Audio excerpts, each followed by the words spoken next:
Students are putting their best foot forward through Virginia Tech's Career Outfitters. WDBJ 7 Mornings' Allison Parker is live in Blacksburg to tell us about a clothing drive that's happening right now. It's a great idea, Allison.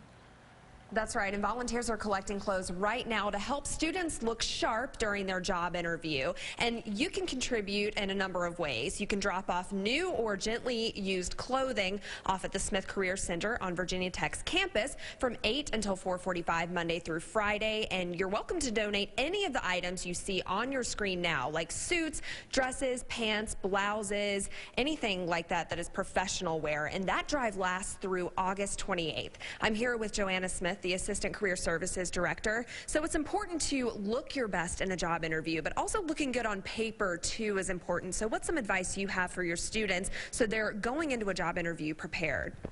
Well, I think it's important for students to recognize that the resume is the first representation of yourself on paper. So it's the first indication of the skill sets and the experiences that may be relevant to that job. So it's important that the students always fully describe what their experiences are. Students often discount their experiences when in fact there are a lot of skill sets, particularly transferable skill sets, that employers will find useful.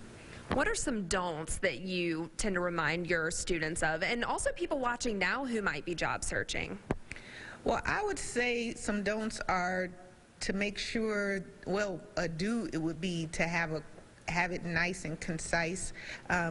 Too lengthy, employers are scanning resumes an average of 6 seconds, so they're not spending a lot of time reading. So if your resume is too long, then that would work against you.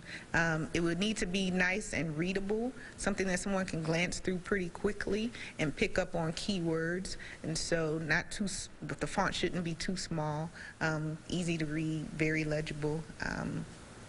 Nice white space in terms of format on the resume so that it's easy for an employer to read and scan through pretty quickly. All right, some good advice. Thank you for joining us this morning. And we were all talking off camera about applying for jobs and that whole process. And something that guys need to keep in mind, if you don't know how to tie a tie, there are plenty of videos online for you to learn how. And also avoid really overpowering scents and perfumes and colognes, because that can be distracting and ultimately take away from the content. So that's something a lot of people might not think of. But that's a good point. Yeah, those little details. And like she was saying earlier, first impressions, That's right. That's what counts.